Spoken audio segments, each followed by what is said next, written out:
Igbo sị na ọ na-abụ ụwa gba nwatagharị onye jụọ chi ya ajụjụ maka na ife aghara chi onye were eme. Na ọ na-abụ ụwa gba nwatagharị onye jụọ chi ya ajụjụ maka na ife aghara chi onye were eme.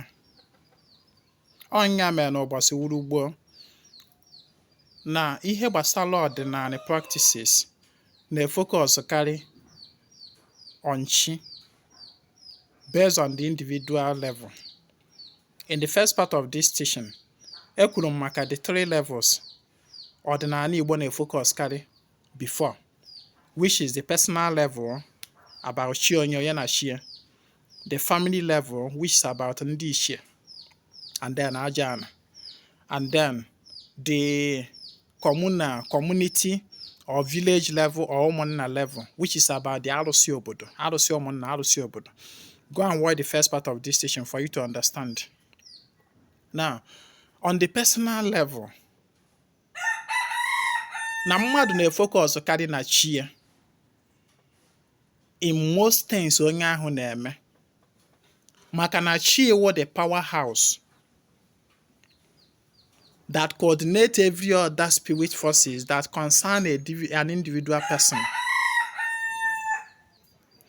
When you are talking about you as a person, the focus is on your chi. Your chi have a lot to do with coordinating ihe niile gbasara gị as an individual person. Your chi also synergize with ndị ichie, obibe nna gị, and also mmụọ anabe nna gị, that is the village deity, arụsị obodo maọbụ mmụọ obodo nke ọ na-akpọziri ya with aja ana. Your chi is connected to this and together they work for your good. Na ihe mere o ji wee dị mkpa ụbọchị wurugboo na ọ na-abụ ọ dị otu ọ ga-adị mmadụ agbakwuru chi ya. Igbo ji wee sị na ụwa gba nwatagharị na ọ chi ya ka ọ ya agbakwuru.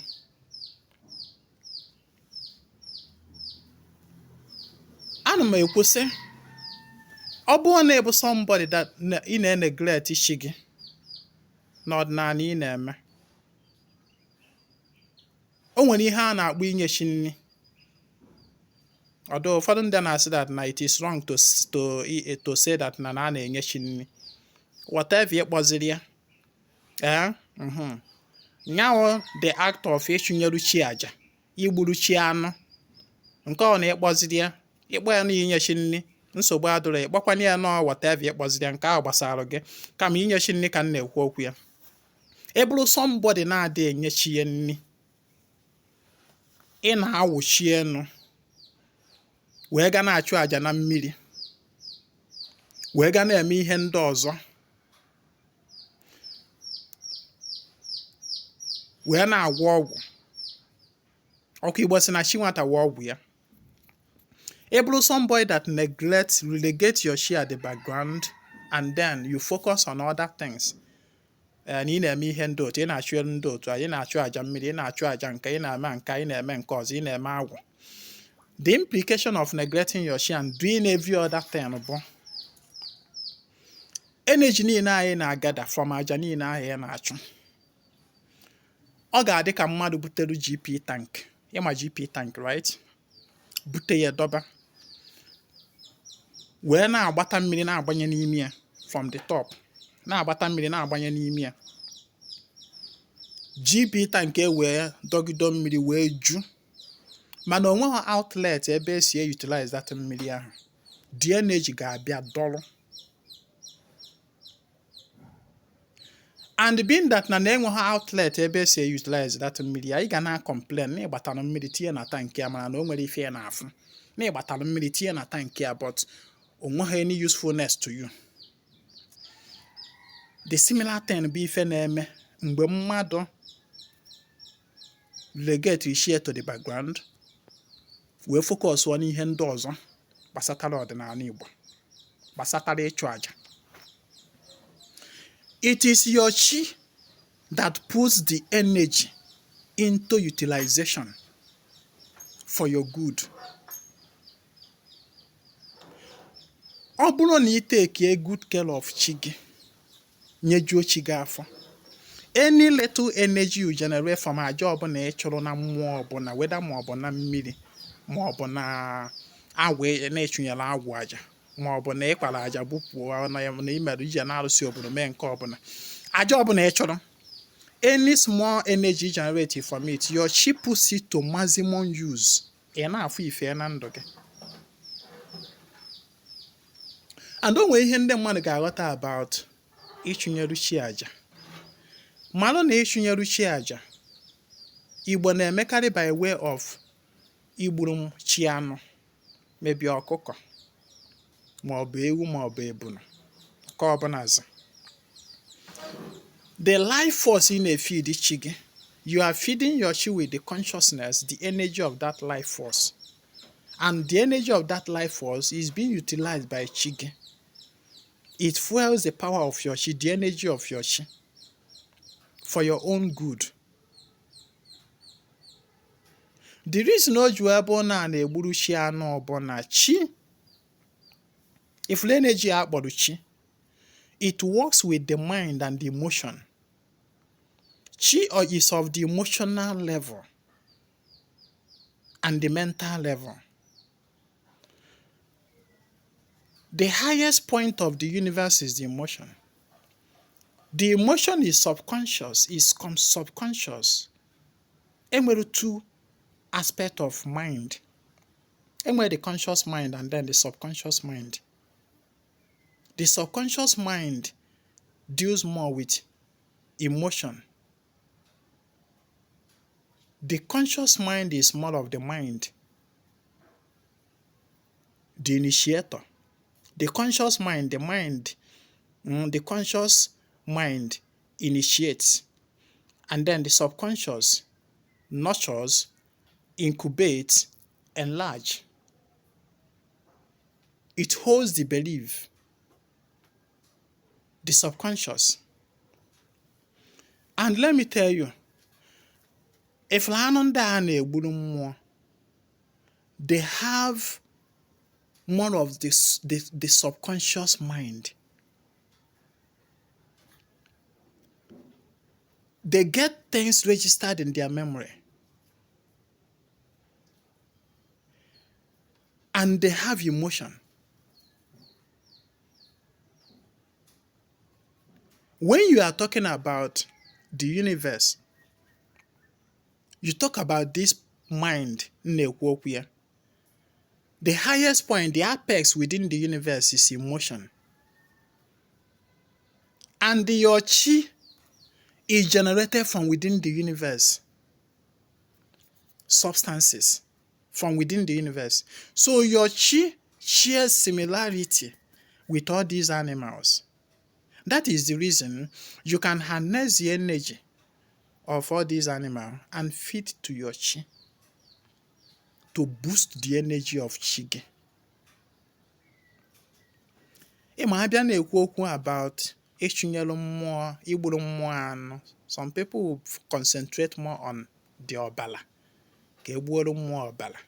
Ihe a na-achọ na anụmanụ is not only the blood or blood so the ọbala. It is the consciousness of the animal. Agba m na consciousness bụ nyanwa bụ Chukwu, nya bụ God. Ekwugo maka ya, but that is a topic for another day. Nka ya gbalie na-aghọta maka ndị na-achọ Chukwu. Ebe ka Chukwu nọ, gono bụ Chukwu. Chukwu bụ the consciousness in you, the consciousness that exists in everything. Onya bụ Chukwu, nya bụ Chi. That same consciousness exists in all these animals.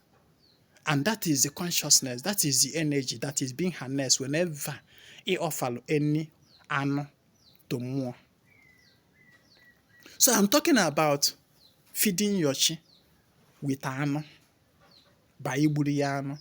Remember, igburu mmụọ anu is not just by ka mmadụ jee afịa jee gote anụ aba na-ele anụ n'afịa, ihe gote ya iwere esieru chi gị nri. I don't know if you understand the logic. Igburu isiri mmụọ ite is not by jee anụ jee n'afịa ebe a na-ele anụ gote anụ 10,000 naira ịbata igote ji were wee siere chi gị. That is not ihe a na-ekwu. But then all the same anụ na anụ nke ahụ igote n'afịa anụ ka ọ bụ maybe anụ efi egburu n'afịa ije ibelu nke gị nke ebe m nke 10,000 enye m nke 10,000 nata were esiere chi gị nri, right? Why can't you use that? You can't use that because of what? The energy of that anụ was not consecrated and offered to your chi before egbue. That is why you can't just go to afia go anụ bata were wee gbuo chi gị and siere chi gị nri. So if you go that nana, it is not just about the blood and the flesh. It is about something higher. The consciousness of the anu. It should be offered to your chi specifically. And then the blood poured to ajana. And then the flesh used to cook for people to eat. I'm going to warn that now. Somebody that is feeding his chi is feeding the onyo as well. Why the consciousness of the animal goes to the chi, the other physical energy of the animal goes to the onyowa. And who is the onyowa? The onyowa is you that is feeding your chi. So you feed your chi with the consciousness, the energy of the animal. And then you, the onyowa, the physical person, is to also knowledge the onyowa. The onyowa is this physical body, this ahuanui. That is the onyowa. Somebody came to me and was like, I fed my chi last month, and now I want to feed my onyowa. Oh, I fed my chi, but I didn't feed my onyowa. Now I want to feed my onyowa. Use your onyowa. So how do you now feed the onyowa? How did you feed the chi? You know, a lot of things have actually gone wrong. Today in the name of ordinary. A lot of misinformation, a lot of confusion. So when you hear the point I'm making on this meditation, be somebody that pays attention to your chi. Feed your chi most often than you feed any other spirit. Feed your chi most often than you feed any other spirit. Maka na ihe chi gị ji energy nyere wele emerụ gị karịrị. Ọ bụ chi gị na-emobilize mmụọ ndị ọzọ niile to work in your favor. And ọrụ niile ahụ chi gị na-alụrụ gị, you pay for them site n'ịchụnyere ya aja. Yeah, we able somebody now that aja, but you concentrate on other 10, other entities, other beings. Ị ga na complain. Ju ebe na ma akpa na ibu mmiri ugboro 1 million times. O ju ebe na ma alụ ọnụ agwụ ugboro 100. O ju ebe na ma eke na ọgba n'uko ugboro 1 million. O ju ebe na ma eme na ndị ichie ugboro 1000. O ju abụọ na eme na ị ga na complain n'imecha n'ife niile. O ju abụọ na spend ya na billions of naira na-echu aja ma na o nwere efe fọrọ. That will be your complaint. Gịnị ka ị ga-afụ? Agbara gị na ife niile na-eme na ọ dị ka mmadụ butere GP tank dọba wee gbagide mmiri gbajuo ya ọdọlụ. No moving out, no utilization, no outlet. That is what you are doing. So you can't see anything. But ngba ibidoro pay attention to chi gị. Pay attention to chi gị. Your chi gradually begins to open outlet for all those energy you have stored for them to be utilized. Ebido tinyewe ha n'ọrụ. Fe ebido bawalu good. Ebido fuwe ife. You know, I like teaching people from my own experience. Maka na ife ezi nwa mmelu confirm bụ ife na-agba ndị mmadụ. mmekwa ya otu a na onwere ike ịgaziri gị, o nwere ike ka mma agba gị because you are different from me. I am not you. You are not me. Na ihe m na-agba gị bụ na kemgbe m bịara to the realization that my chi is very, very important. M wee take care upon myself. Ịdị na-enyeju chi m afọ. At least ogoro once in a month. Mgbe orishi m anụ ụkwụ anọ. Kemgbe m bidoro ya, my life have never been the same. Compared to oge m na-enye chi m nri maybe once in 6 months or once in a year. Ị na-aghọta ihe m na-agba gị? Ọ wụ inyejuo chi gị afọ. Mgbe ahụ ka ọ ya bịa nọrọ otu anụnwa chee ife.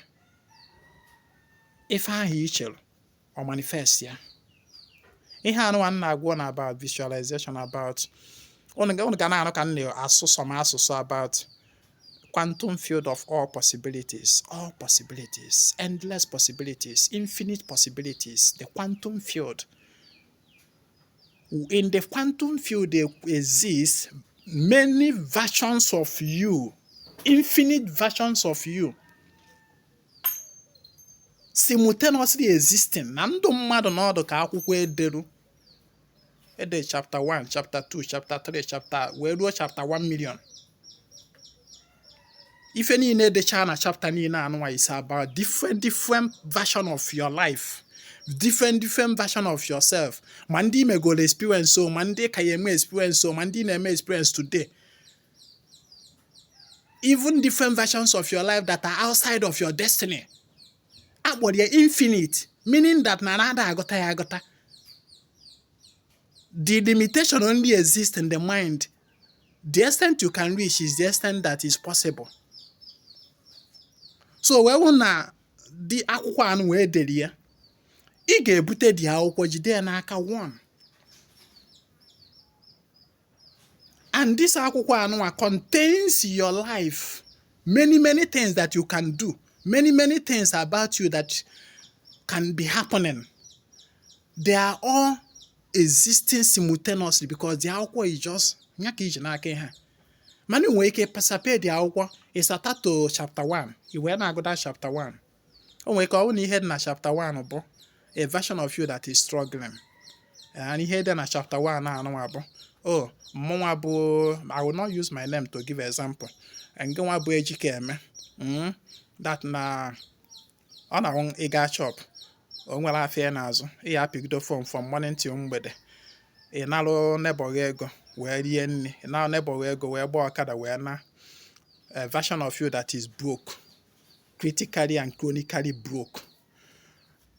You know, a version of you that is hated, unfavored by people. A version of you that so ihe ndị mmadụ na-afụta n'ebe nọ bụ ife ọjọọ. A version of you that is so timid, so, you know, a version of you that is so frustrated, a version of you that doesn't last in relationship, that always face disappointment, a version. Oh, ka ọ bụrụ na ọnya ihe dị na that chapter 1. Oh, wait, somewhere around chapter 10, it's a version of you that is existing with everything or children or complete. A version of you that is healthy. A version of you that is actually prospering in whatever you are doing. A version of you that is already loved, cherished, respected, valued by people. A version of you that is having the experience that you are desiring in chapter 1 to have. A version of you, maybe in chapter 10, is already possessing it. But then, and then you can actually leave that chapter 1 that is not a good story that you want, and then move over to that chapter 10. At the same time, I don't know how else to explain this. Manihazing my body about quantum jump, quantum field of all possibility, jumping from the reality you don't want to the reality that you want. Because that reality is already existing. You are not creating it. You are simply jumping into it. You are simply observing. Because among my also meju. Man, if they hand na corner, some people for the past like 3 years or so have been teaching this particular ideology, this reality, this concept of quantum mechanic, quantum universe. I have been teaching it. But do you know one thing? People will listen to me when I say this and they will be like, Ezingma, you always talk things that are abstract. You always talk things that are not obtainable. You always talk things that are not possible. You always talk things that, things that don't make sense. Yes, it doesn't make sense to people, but I am telling you, Ezingma for the past kemgbe m bịa to the realization of this particular thing on ha agba gị na, Ezingma have used it to change a lot of things in his life. Anyway, like I have always said, you can only have access to the knowledge that you are worthy to receive. You can only have access to the knowledge that you are worthy to receive, that you merit. Worthiness, being worthy. A knowledge that you are not worthy to receive. Ebrugo that knowledge ya butelo ge savo ya na efele ni butelo ge gilie, you no go still receive them. Ebrugo knowledge ya na agbasa gi n'isi ka mmiri every day, you go still not receive them, you no go enter. Okay, abstract something. If it doesn't exist, if draw possible, if your mind can never sync with that knowledge, simply because you don't merit it yet. Manangbangu merit that knowledge. Small, just like this, just a drop, boom, boom, everything will enter. But when you don't merit it, able to go dear. As a bucket of water now, you not go enter. So that is one thing about knowledge. So when you don't understand this telling you about quantum field of all possibilities, when you don't understand, when you see it as the man are common sense, just understand it that you are not there yet. The moment you merit that knowledge, just a drop, bam, nisigi, everything will flow. So let me stop here. Try to accompany it with meditation and other mental exercises. And I want to because your level of awareness, your level of consciousness, your level of intelligence also fuels your chi. What fuels your chi is not just the ani in a body. Yes, it is good to harness the energies of animals, plant and all that, fruits for your chi. Yes. But then your human consciousness and intelligence also powers your chi. It uplifts your chi higher above average.